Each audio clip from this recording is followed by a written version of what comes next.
everybody.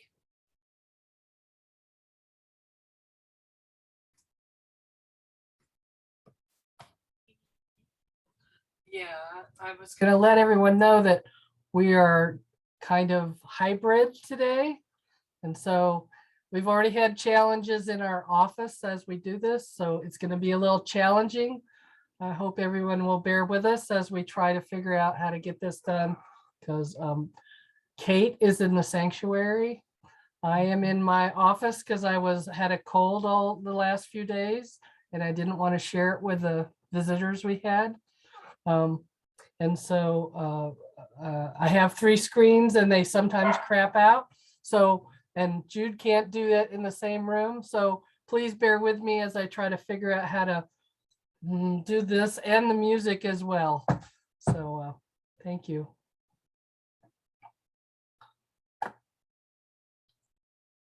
Mary, can you hear us?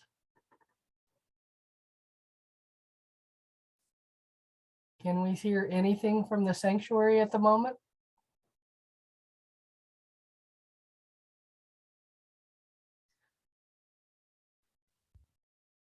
So far, I'm not hearing anything from the sanctuary. It's going to be a very short talk if it is just me.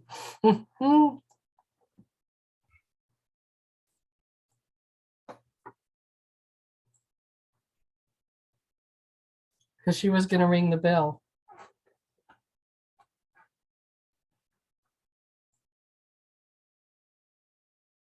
Let's give Warren a few seconds while he figures that out.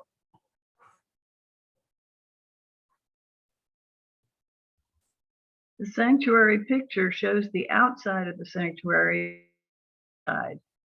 I don't know if that makes a difference or not, but Well, sounds like they're getting something. I'm writing Mary on the text. Yeah. Ah, I see somebody. I see them.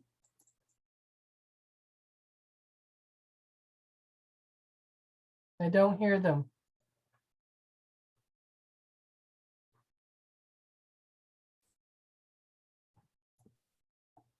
Right. Well, of course, anyone who's muted can only unmute themselves. That's not anything we can control on Zoom. So hopefully they will unmute themselves in due course. And no, Sanctuary, we still cannot hear. We see your gestures, which is awesome. We can do an interpretive dance as we interpret your interpretive thing that's going on. We can't hear you. Listen, y'all don't want me to start singing, but Jill might join me if we don't. Yeah, right? That's Yeah, what y'all let's- want? That's all I right. can tell you, you do not want me doing an interpretive dance. Yes, we want the interpretive dance. We want all of us singing. We want Zoom to take over. Okay, I got to go get my breakfast. It is warmed up. And hey, there's nobody standing at the lectern now. So, good morning, fellowship. Thank you for joining us today. Got echoey. It's really cute. I know, I did that on purpose. I thought that everybody would love that. Yeah. I'm muting and getting my breakfast.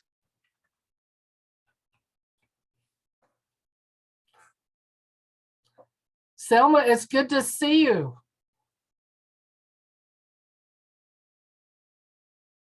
Can't hear you. You need to unmute, but we can see you and see your hands moving.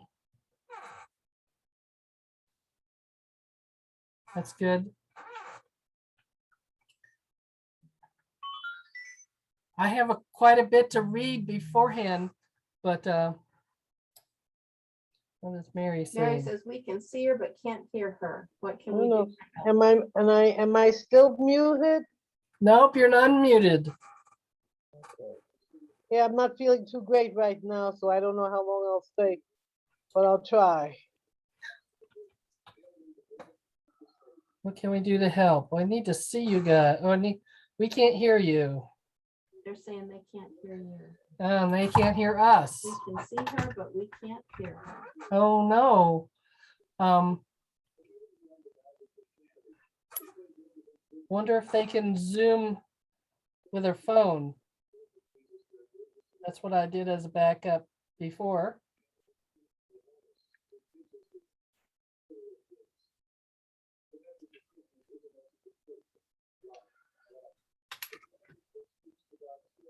Well, I see Warren go by. We're seeing the sanctuary, which is good. Sorry about this, guys. I should have just gone in, I guess. But I didn't want to give this cold to anybody. Oh, that's Tom Dyer calling. Hi, Tom. Hey, Jill, we can't hear anything that you're saying Huh.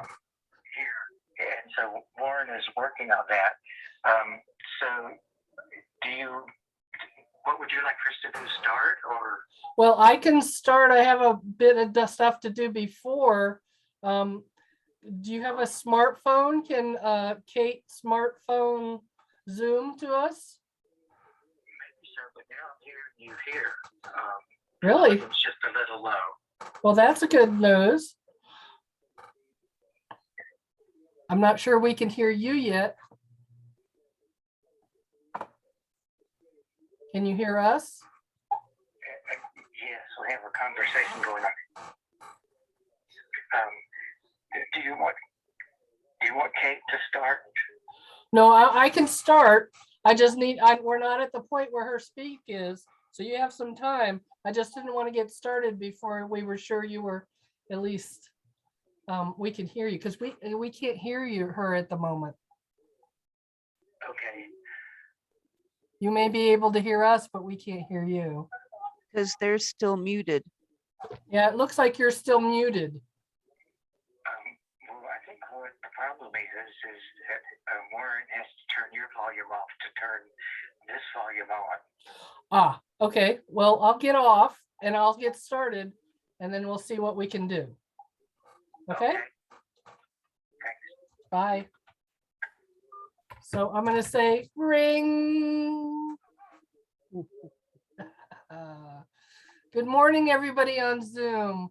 Welcome to the Unitarian Universalist Fellowship of Franklin. Can everyone hear me? Do this.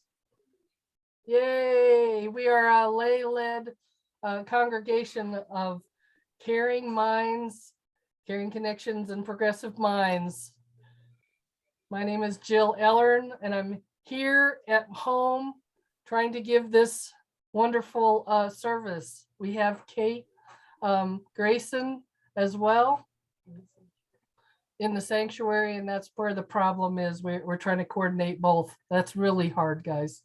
So the Zoom chat, I see people have already found it. Thank you. We have music, which Jude Lowry has given me because we have some issues in the sanctuary in my room here. Warren is in the sanctuary trying to figure out how to get Kate's stuff going. Thank everyone for their patience as we try to figure out all the technical details. Our fellowship is a light for liberal religion in the mountains that values the diversity and the richness it brings to our community. Our celebration of diversity is reflected in the variety of our Sunday services, just like today. And we hope today's will give you hope that these things can still go forward even with all the challenges. Our talk today celebrates our fourth principle, a free and responsible search for truth and meaning. My opening words today are from The Hobbit by J.R.R. Tolkien. If you might remember in the story, our hero Bilbo was lost in the mines. He'd just woken up after being dropped from the back of a dwarf on his head. When Bilbo opened his eyes, he wondered if he had, for it was just as dark as when they were shut. No one was anywhere near him. Just imagine his fright. He could hear nothing, see nothing, and he could feel nothing except the stone of the floor. Very slowly, he got up and groped around on all fours till he touched the wall of the tunnel, but neither up nor down. He could find nothing at all. No sign of goblins, no sign of dwarves. His head was swimming, and he was far from certain even of the direction they were going when he fell. He guessed as well as he could and crawled along a good way till suddenly his hand met and felt a tiny ring of cold metal laying on the floor of the tunnel. It was a turning point in his career, but he did not know it. He put the ring in his pocket almost without thinking. Certainly it did not seem to be of any particular use at the moment. He didn't go much further, but sat down on the cold floor and gave himself to the complete miserableness of it. For a long while, he thought of himself frying eggs and bacon in his own kitchen at home, for he could feel inside it was high time for some meal or something. But that only made him miserabler. He could not think of what to do, nor could he think of what had happened, or why he had been left behind, or why, if he'd been left behind, the goblins hadn't caught him, or even why his head was so sore. The truth of it, he lay in the quiet, out of sight, out of mind, in a very dark corner for a long while. And so he looked at what he had, and he found he had a sword, and it came up, and he said, this gave him a little, and he was ready. And the quote that everyone gives is, go back, he thought, not good at all. Go sideways, impossible. Go forward, only thing to do. On we go. And so he got up and trod along with his little sword held out in front of him, and in one hand, he felt the wall, and his heart was all a pitter-patter. And so for our chalice, that's my opening words. So for our chalice lighting, I also want to keep this theme of the Fellowship of the Ring for our chalice lighting. And the quote is, and you all know this probably, and you, ring bearer, Galadriel said to Frodo, I come to you last, who is not last in my thoughts. For you I've prepared this. And she held up a little crystal vial. It glittered as she moved it, and the rays of this white light sprang from her hands. In this flagell, she said, is caught the light of Earendel, star, set aside in the waters of my fountain. It will shine still brighter when the night is about you. May it be the light for you in dark places when all other lights go out. And for our opening hymn, Spirit of Life, let me see if I can share my screen, and hopefully it will work.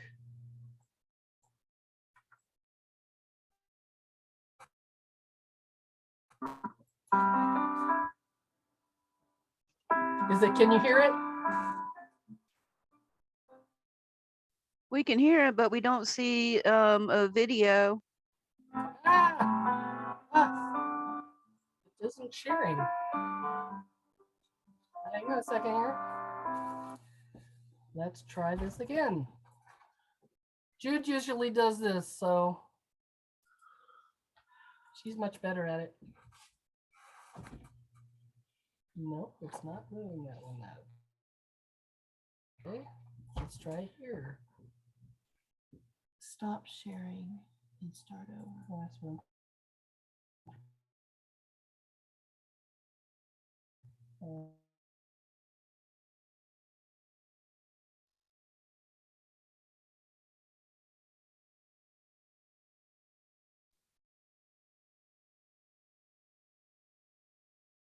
Hi. I am suddenly all up here. This is amazing. And I'm not going to sing Spirit of Life because Hearing it?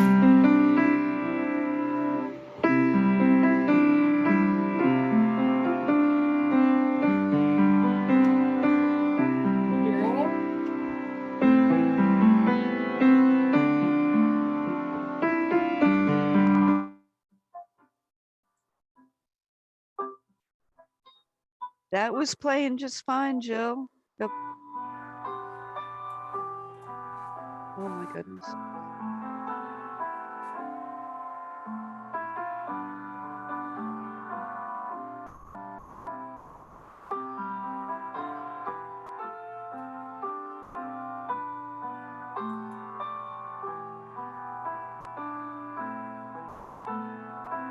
Not sharing the video.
Let's see if I can get this going again.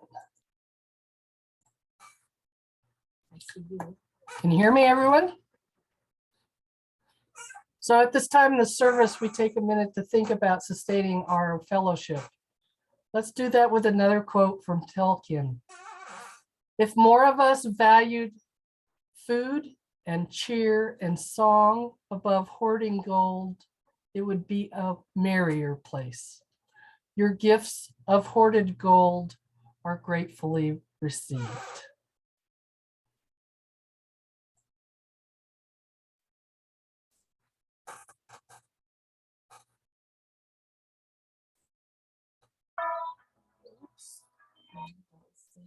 Hang on a second.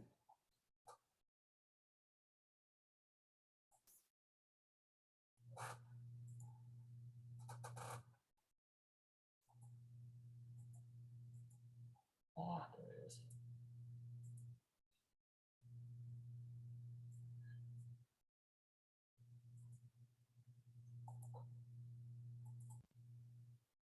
There we go.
Hi, everybody.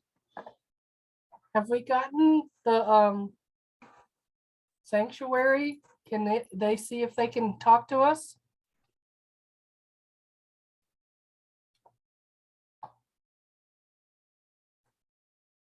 So I'm gonna give them a call and we may be able to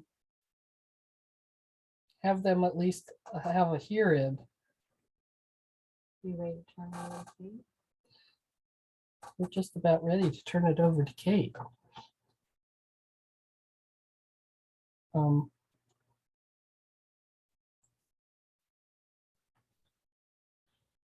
Gifts given it in love and hope. Continue the cycle of love and hope.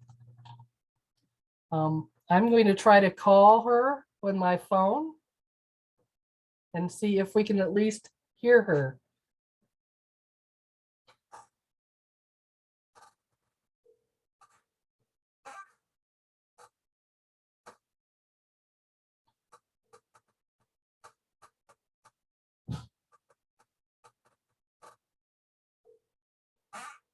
Failing that, I'll call Tom and Mary. They're both there too. You just text them and tell them we're ready to turn it over to Kate. Well, she's not answering her phone. Here, I'm texting. Ready to turn it over to Kate. Here's Tom. Hey, Tom. Hi there. Do you want Kate to go ahead and start? You can't hear us, but Can you do it from your phone? Can you guys hear this? we can't hear you right now, but Don't use his phone. can you hear? We're still echoing. Can you hear Kate when she speaks from the podium? Say hello, Kate. Say hello. Say something. Hi, okay. Hi, Kate Greyson. The sanctuary continues to be muted. Jill, if you can hear her. Jill, can you hear me? It seems to be muted on the computer. Is there some way to turn it up? You have to control the mute part. On this screen. Only they can do the mute. Only they can unmute themselves. Is the computer mic muted? We see it as muted. Okay, Jill says she sees it Ah. as being muted. How about now? Say something. Say something, Kate. Hello? Hello. We can hear you. Can we all hear It's her? good to Put be thumbs here. up. That's the Pretty camera. cool phone. right? Sounds like they probably have an echo because they got speakers going at the same time, so. She can hear me. I keep So saying can Selma, anyone else but hear I'm me? not getting the reaction. I keep saying Selma, but I'm not getting a reaction. Oh, you can hear me now? Oh, you can hear me now? Okay, Okay. okay. Okay. I'm getting a lot of thumbs up. Okay. Boy, it's still I'm echoing getting a loud. lot of thumbs up, but boy, it's still echoing a lot in Maybe the it's me, sanctuary, isn't it's it? more me. Maybe it's more me. So we're stepping into a new year. Okay then. So we're stepping into a new year. And I wanted to come today and talk to you about Sanctuary has And got to I mute. wanted to Oh my come God. today and talk to you about how And, successful my it fire was walk much was like last this. night. It was, And touch it was and much go, like and a touch this. and It go. was Finally, after a touch speaking and with the go and a host of the touch and Firewalk, go. Finally, there was after too much speaking with rain the in the host of the Franklin fire Auto walk, area. there was too much rain in the Franklin Auto area, thunderstorms and lightning that was supposed to be in all of this, and nothing in the Asheville, Canton area at all. So everyone coming from that area was like, why aren't we having a fire walk? And it's much like this today. It was starting. This talk is about how we step forward into the new year. How we step forward Please into mute the unknown. speakers in the And how sanctuary. we do that with courage. How we make change in our lives, both big and small, Intuition. with our And this is intuition. about trusting the universe, about to have our back. And it's This is about trusting the universe about during times of Sanctuary. crisis. So today I'm I going am to telling And them have our that. backs during times of and I'm change. going to So talk today I'm about going to discuss why what it's intuition a is, radical and I'm departure going with to faith. talk That's about what intuition why is. it's a radical to me, departure a with radical faith. departure with That's faith. what intuition All is. I It's hear a is a lot of radical talking departure, and to me, And in a fact, radical Oh. it's departure quite with faith. frequently difficult. Change is not always When easy, we're not and ready in for it, fact, we have it's quite to plan frequently for it. difficult, But yet it always comes. especially when And we're with not ready faith for it and and we haven't knowing who planned we for are, it. we can But make yet that it leap always comes into into new situations. We can make that leap We without can fear make that leap determining the direction. without fear determining the direction. I often personally feel like a So joke. I often personally feel like a joke that I saw on Twitter recently, and then I saw it reposted this morning on Facebook. There's a rabbit who was sitting in a bar. How many of you may have seen this? A priest, a rabbit, And so the caption reads, a priest, a rabbit, and a minister walk into a bar. And the bartender asks, what'll you all have? And the rabbit says, I don't know. I'm here because of autocorrect. Okay, so intuition, that's kind Okay, of how I feel so coming into this new intuition, year. that's kind of how I feel coming into this new year. I'm not ever sure about the direction I'm going in, and I want to be able to trust myself. So this was Following my a little bit intuition of, is not a habit. It's not a habit for me, and it's something that I work on all the time, and I've gotten better. But I find myself doing way too much analyzing, way too much planning, way too much organizing to try to come up with the final outcome. I'm not really a micromanager, but it sure seems that way in the flow of my life. Joel Goldsmith once wrote that every problem is an opportunity to spiritually resolve whatever the situation might be. And this is what I try to remember, that every opportunity is an opportunity to every problem is an opportunity to spiritually resolve whatever the situation might be. So today we're going to talk about intuition and what it means to follow our hearts, but what it means to have radical intuition and let that be our guide. So let's talk about what the word radical means, because as an adjective, it's not an always complimentary one.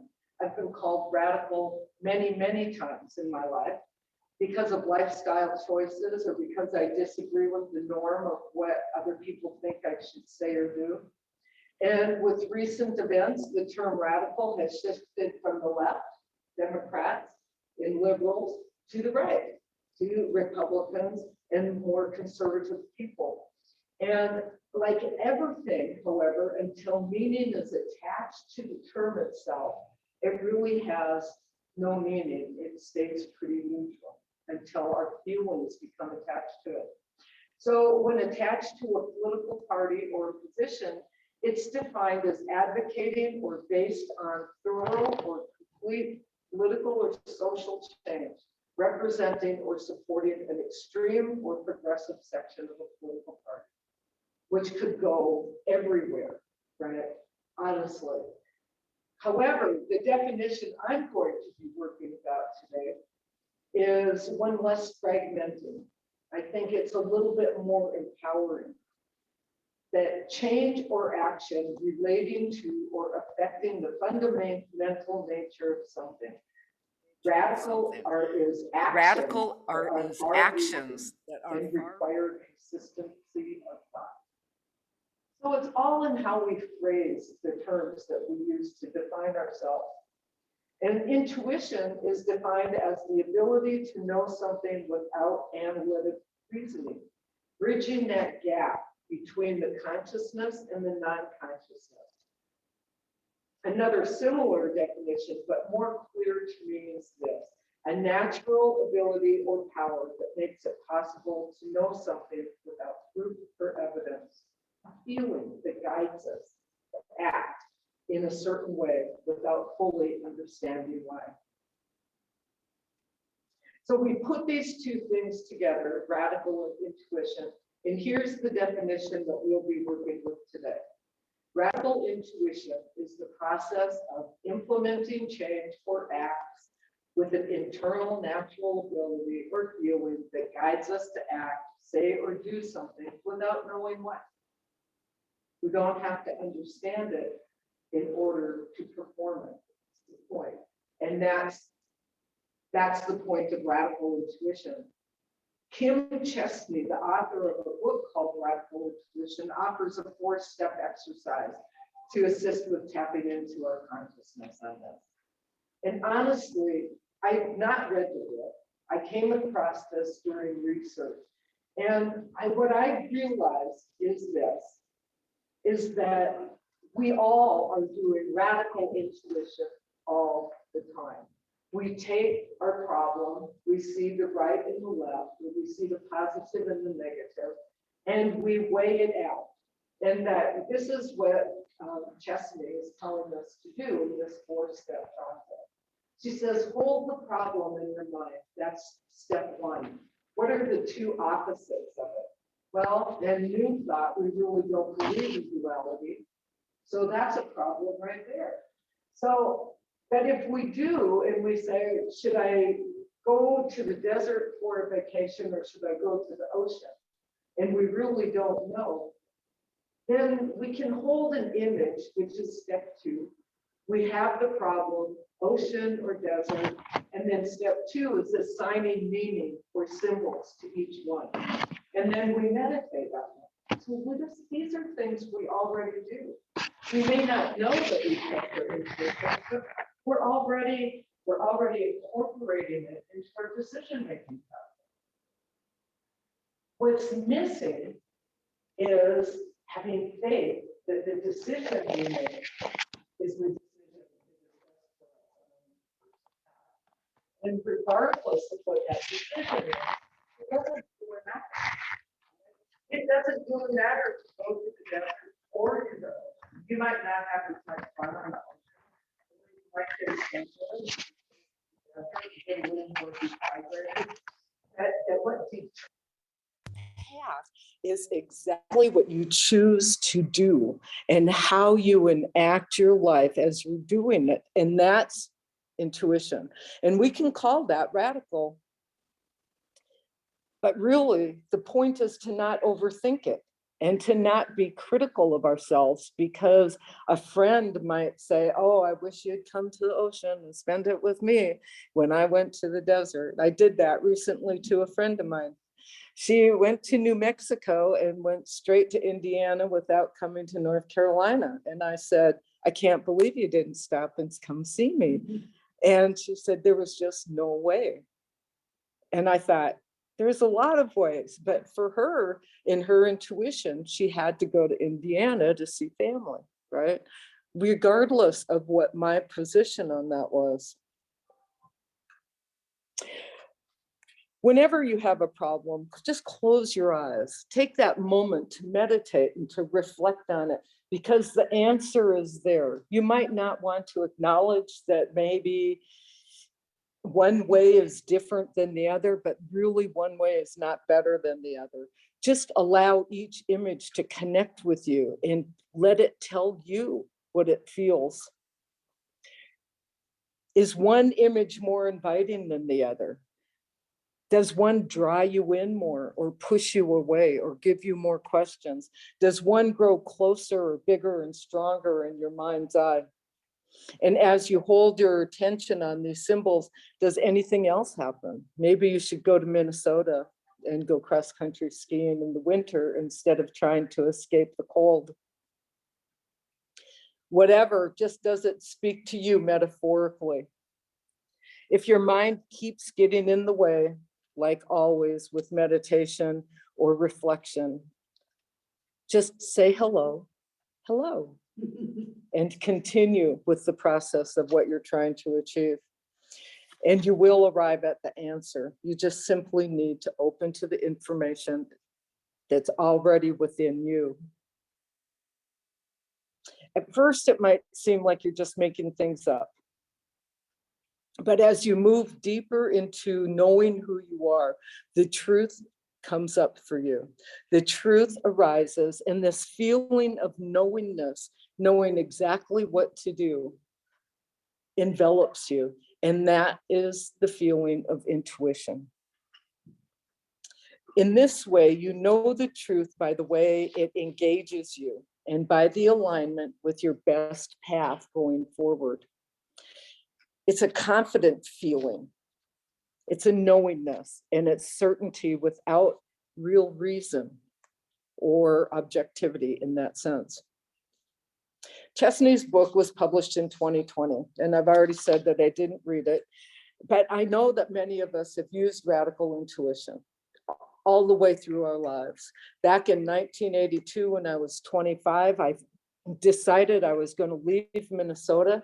And I had decided, I looked on the map of the United States and I thought, I'm either going to move to Asheville, North Carolina, or Tucson, Arizona. They just felt different, but I couldn't decide where to go. And so I held each one in my mind's eye. And I ended up in Albuquerque, New Mexico, in the Southwest. I ended up in Tucson much later, but I spent the next 25 years mostly in the Southwest. And the reason was because when I held them like this and I thought of what does Tucson feel like and what does Asheville, North Carolina feel like? Asheville was just too blue and green. And that's exactly what Minnesota is in my mind, as well as snowy and cold. But Asheville is like too much like Minnesota, too much water, too much green, too much humidity. And I wanted something different. And I ended up in the desert. And that's radical intuition. And I think we have all done that when we've looked at different houses to buy, when we've looked at different cars to buy, when we've looked at different spiritual centers to frequent.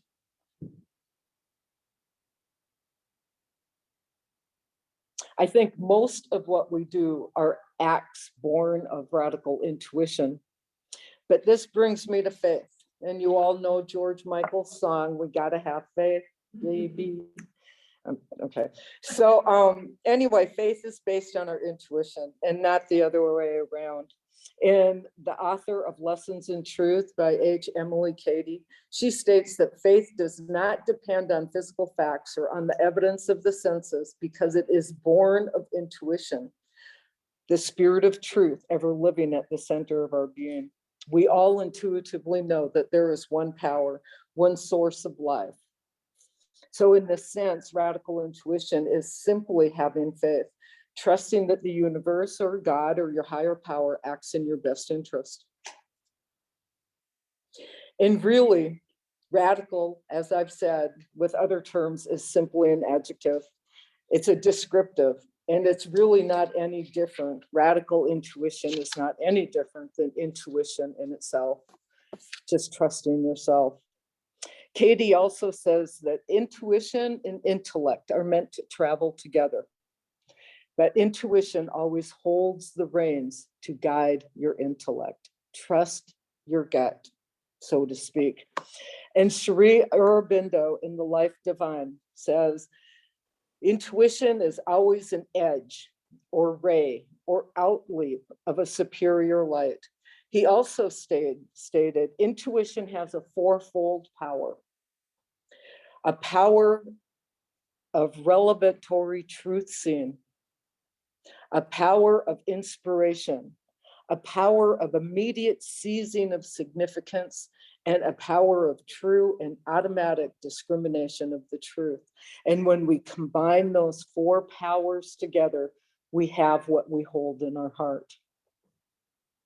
We simply must trust and act and have faith in who we are and our faith in others, regardless of the circumstances of our culture today. Know that people are good and have faith that we are all here for one reason, and that reason is to love one another. Intuition is spirit knowing itself, and that opinion is simply an estimate of reality. That's Ernest Holmes. And to continue to paraphrase Holmes, we know by intuition that there is something beyond what we have so far consciously experienced in this world. We know that there's something out there. Poets sing about it, right? Artists paint it, Writers write about it and ministers speak of it. Most simply, radical intuition is coming home to yourself and then stepping out on that limb, trusting that by simply making the decision itself, regardless of that right or wrong debate that we hold in our heads, trusting that by simply making the decision and stepping out, you will learn to fly and you will be cared for. And we will always, and God will always have your back. And so it is.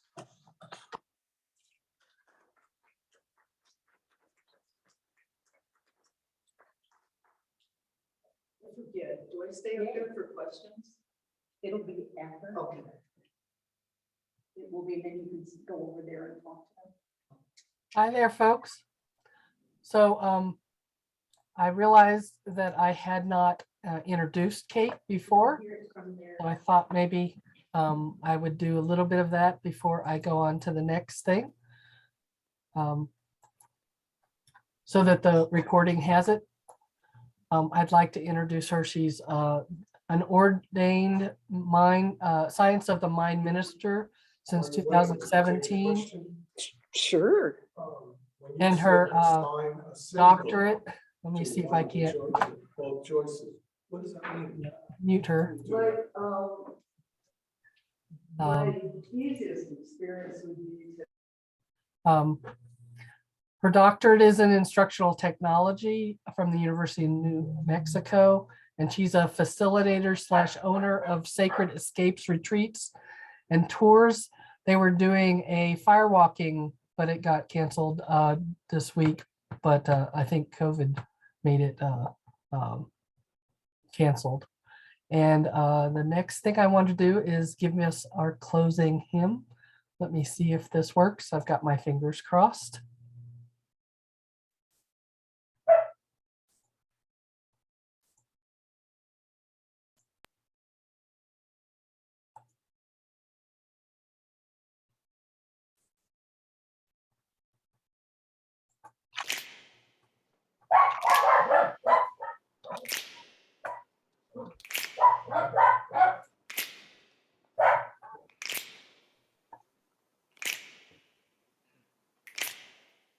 We shall be known by the company we keep, by the ones who circle round to tend these fires.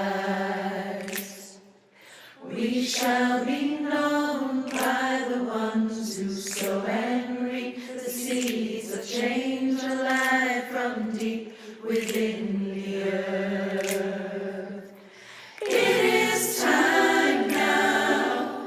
It is time now that we thrive. It is time we lead ourselves into the well. It is time now, and what a time to be alive. In this great turning we shall learn to lead in love. In this great turning we shall learn to lead in love.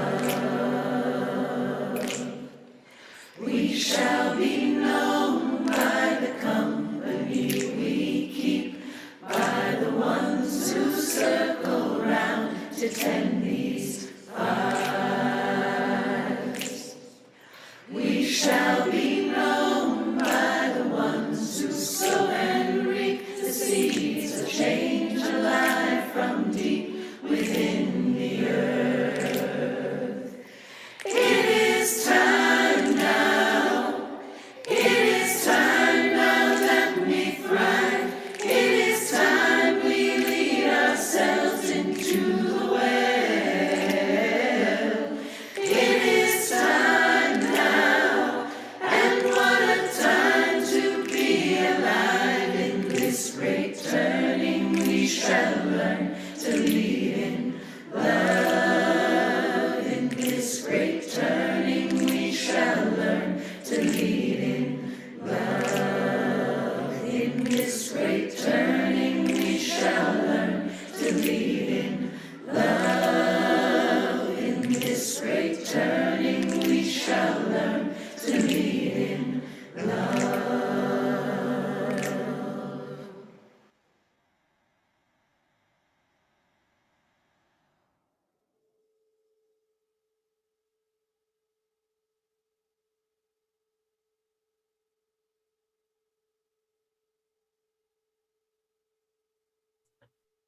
Really like that one.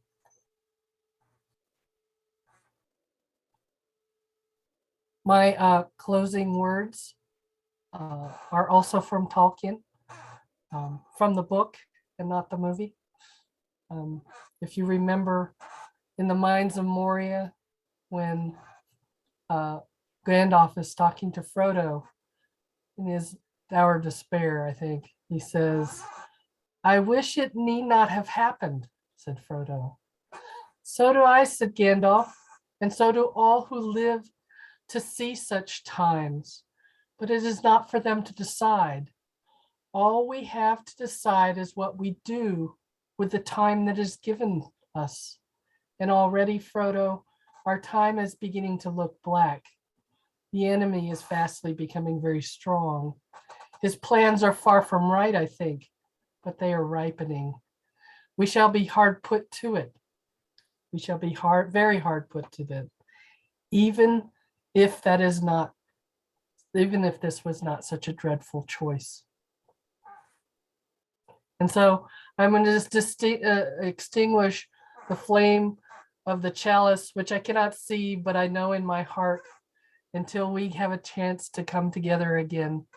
Thank you all for being so patient with us as we try to do this. I'm going to do the closing circle, and then we will have joys and concern.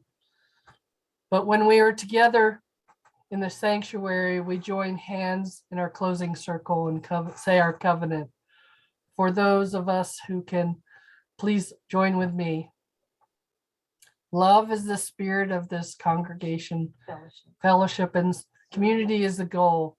This is our great covenant, to dwell together in peace, to seek the truth in love, and to help one another.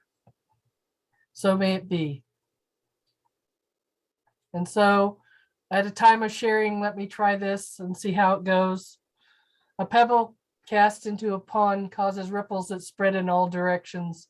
And so it is with our thoughts and our deeds. One of the ways we express that warmth and caring is by heartfelt sharing of our lives. And so it is, if there's a deeply personal event in your life or in the life of the world, which moves you today to talk to us about, I invite you to share a few words with us. Please, I think that Annette is going to open it up so that everybody can unmute. And please raise your hand. Unmute yourself. And unmute yourself. I think we want to end the recording, please.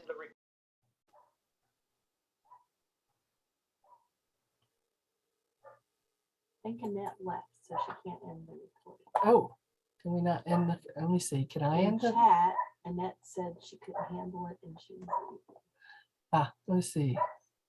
I am trying to see if I can end the recording. No, I cannot.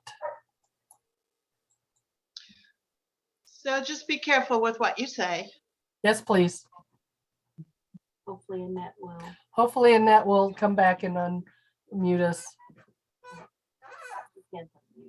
Well, I mean, Record. Yeah.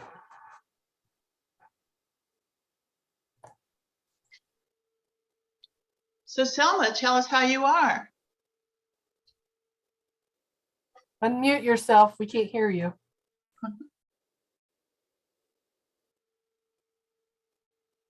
Am I unmuted now? Yes. Okay. So today I'm not feeling too well. Oh. It's like a coming and going. So today is a day that I'm not coming. But I'm getting better. I will be getting better. Well, we're glad to see your face. If nothing else, that's wonderful.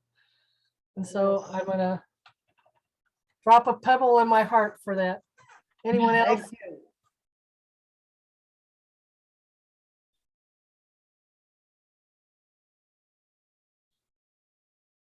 Hoping that other people, oh wait, Becky?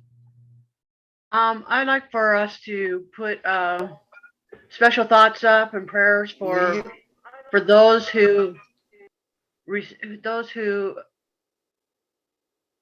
experienced and are still experiencing now This is a tough week for several people in that they had deaths.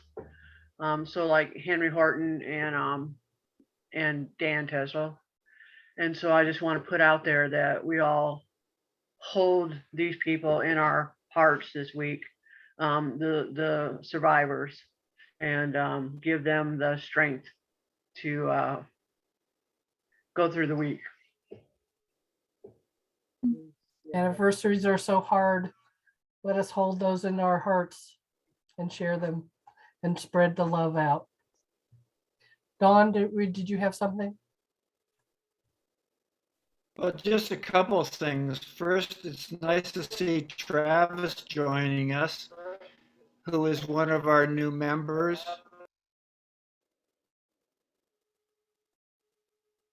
Sorry, I'm going to go to the phone. So thank you for joining us, Travis. The other thing is we had a delightful New Year celebration on game night that we got a late start at 9 o'clock and we gamed right up to the New Year's. We took a 3-minute break to celebrate the coming of the new year and got right back into game playing. It was a late night, but a good one. Wonderful. And Travis, it's usually not this chaotic. I swear it isn't. It's usually much more polished. Jude is great on the music. I'm not. And this hybrid is really a challenge.